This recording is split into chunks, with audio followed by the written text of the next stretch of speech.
कौम बनी इसराइल तारीख की एक ऐसी कौम है जिनकी तरफ अल्लाह ने सबसे ज्यादा पैगंबरों को माबूस किया, जो हर दौर में उस कौम की रहनुमाई करते रहे। अल्लाह ने बनी इसराइल को एक लंबे अरसे तक दुनिया के दूसरे अक़वाम पर सबकत दी और दुनियावी उरूज अता फरमाई। बनी इसराइल को बेशुमार नेमतों से भी नवाजा गया था और मुकद्दस सरजमीन भी अता की गई। इसके बावजूद ये कौम अल्लाह की नाफरमान साबित हुई। यहूदियों ने अपनी तरफ भेजे गए बेशुमार नबियों को कत्ल किया, अल्लाह के हुक्म की पामाली की और हर दौर में शिर्क में मुब्तला हो गए। ये मुजरिम कौम जब अजाब में मुब्तला होते तो अपने पैगंबरों और सालिहीन पर ईमान लाकर उनकी पैरवी शुरू कर देते, और जैसे ही उन पर से ये अजाब हटा दी जाती वो दोबारा हक के मुनकिर बन जाते और अपने वादे से फिर जाया करते थे।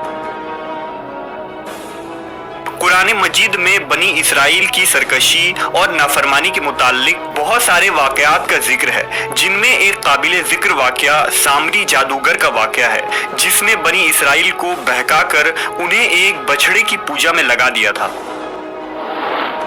रिवायतों के मुताबिक सामरी का असल नाम मूसा इब्न जफर था। सामरी जिस साल पैदा हुआ था उस साल फिरौन ने तमाम इस्राएली बच्चों को कत्ल करने का हुक्म जारी किया था।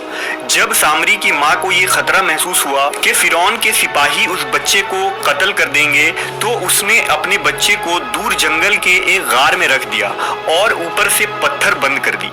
इधर अल्लाह ने अपने फरिश्ते जिब्रील अमीन को इस बच्चे की हिफाजत और गज़ा देने के काम पर मामूर कर दिया। लिहाजा जिब्रील अलैहिस्सलाम उस गार में आते और अपनी उंगली उस बच्चे को चटा देते, जिससे दूध और शहद जारी हो जाता।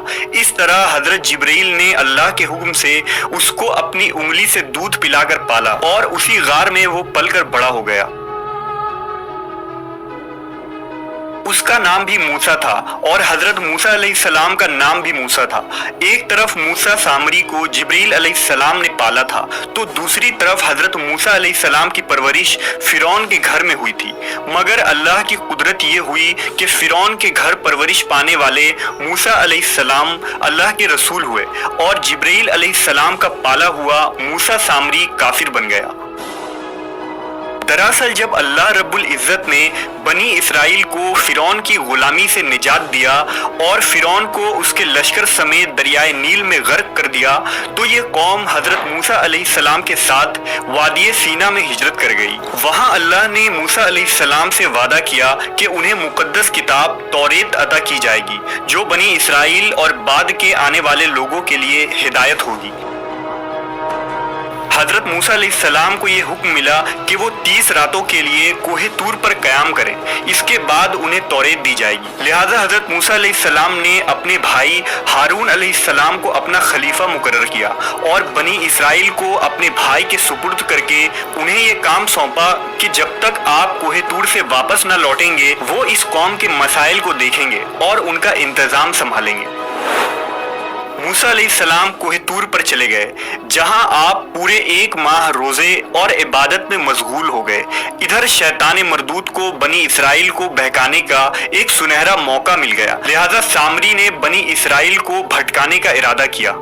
मूसा सामरी बनी इसराइल के साथ मिस्र से हिजरत करके साथ आया था। जब मूसा अलैहिस्सलाम को कोहे तूर से वापस आने में ताखीर हुई और 30 दिन से भी ज्यादा हो गए, तो सामरी ने बनी इसराइल में ये अफवाह फैला दी कि मूसा अलैहिस्सलाम की मौत हो गई है। उसने बनी इसराइल से कहा कि तुम लोग अपने सोने चांदी के जेवरात मेरे पास रख दो, ताकि आगे सफर में ये कीमती सामान कहीं खो ना जाए। चूंकि वो एक मुअज़्ज़िज़ शख्स माना जाता था, लिहाजा बनी इसराइल ने तमाम सोने चांदी उसे दे दिए। उसने आग की एक भट्टी जलाई और उन तमाम जेवरात को उस भट्टी में डाल दिया। देखते ही देखते सोने चांदी पिघलने लगे और उस भट्टी से एक गाय के बछड़े की शक्ल का मूर्ति निकला। सामरी के पास उस जगह की मिट्टी थी जिस जगह जिब्रील अलैहिस्सलाम के घोड़े ने कदम रखा था। उसने जैसे ही वो मिट्टी उस बेजान बछड़े में डाली तो वो गाय की तरह आवाज निकालने लगा। सामरी ने बनी इसराइल से कहा, मूसा तो अपने खुदा की तलाश में तूर पर गए हैं, जबकि खुद खुदा हमारे पास तशरीफ ले आए। उसने बछड़े की तरफ इशारा करके कहा कि کہ یہی خدا ہے۔ اس کی اس گمراہ کن تقریر سے بنی اسرائیل کو اس بچڑے کے خدا ہونے پر یقین آ گیا۔ انہوں نے اس بچڑے کی پوجا شروع کر دی اور اس کے آگے سجدہ کرنے لگے۔ 12,000 آدمیوں کے سوا ساری قوم نے سونے کے اس بچڑے کی عبادت شروع کر دی۔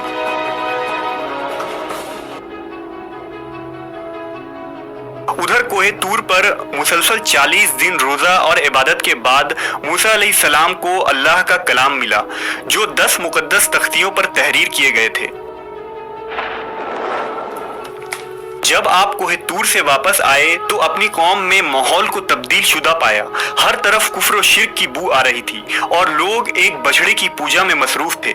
یہ دیکھ کر حضرت موسیٰ غضبناک ہو گئے اور آپ پر جلال طاری ہو گیا۔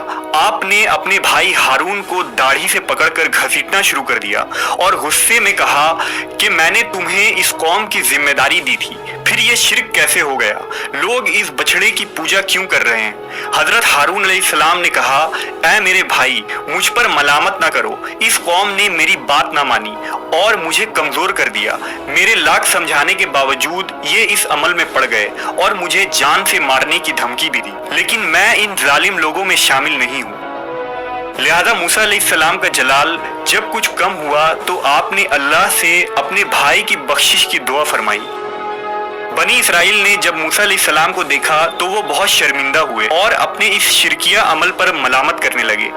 موسیٰ علیہ السلام نے سامری سے پوچھا کہ تو نے اس قوم کو باطل معبود کے پیچھے کیوں لگا دیا؟ تو سامری نے کہا کہ میرے نفس نے مجھے اس کام کے لیے مجبور کیا تھا اور یہ میری فریب کاری تھی۔ حضرت موسیٰ نے اس بچڑے کو جلا کر راکھ کر دیا اور اس کے ٹکڑے ٹکڑے کر کے سمندر میں بہا دیا۔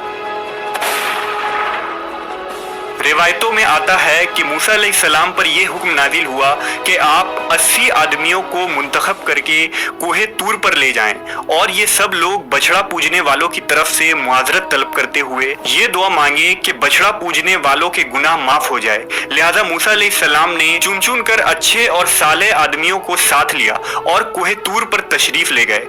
جب لوگ وہاں معافی طلب کرنے لگے تو اللہ کی طرف سے آواز آئی، اے بنی اسرائیل، میں ہی خدا ہوں اور میرے سوا کوئی معبود نہیں۔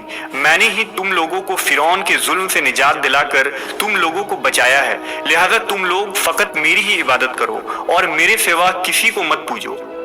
اللہ کا یہ کلام سن کر یہ 80 آدمی کہنے لگے، اے موسیٰ، ہم ہرگز آپ کی بات نہ مانیں گے جب تک ہم اللہ کو اپنے سامنے نہ دیکھ لیں۔ یہ 80 آدمی اپنے ضد پر قائم رہے کہ ہم کو اللہ کا دیدار کروائیں ورنہ ہم ہرگز نہیں مانیں گے۔ حضرت موسیٰ علیہ السلام نے انہیں بہت سمجھایا لیکن وہ اپنی بات پر اڑے رہے، یہاں تک کہ اللہ نے اپنے جلال کا اظہار کچھ اس طرح کیا کہ ایک فرشتہ بھیجا جس نے ایک خوفناک چیخ ماری جس سے ان لوگوں کے دل پھٹ گئے اور یہ لوگ مر گئے۔ حضرت موسیٰ علیہ السلام نے اللہ سے ان کے دوبارہ زندہ ہونے کی دعا مانگی تو یہ لوگ دوبارہ زندہ ہو گئے اور اللہ پر ایمان لے آئے۔ اللہ کے حکم سے حضرت موسیٰ علیہ السلام نے سامری کو بنی اسرائیل سے نکال دیا اور کسی کو بھی یہ حق نہیں دیا کہ اس سے رابطہ رکھے۔ بعض مفسرین نے لکھا کہ سامری کا جرم ثابت ہونے کے بعد موسیٰ علیہ السلام نے بددعا کی اور اللہ نے اسے ایسی بیماری میں مبتلا کیا کہ جب تک وہ زندہ رہا کوئی اس کے قریب نہیں جاتا تھا اور اس طرح وہ ذلت کی موت مر گیا۔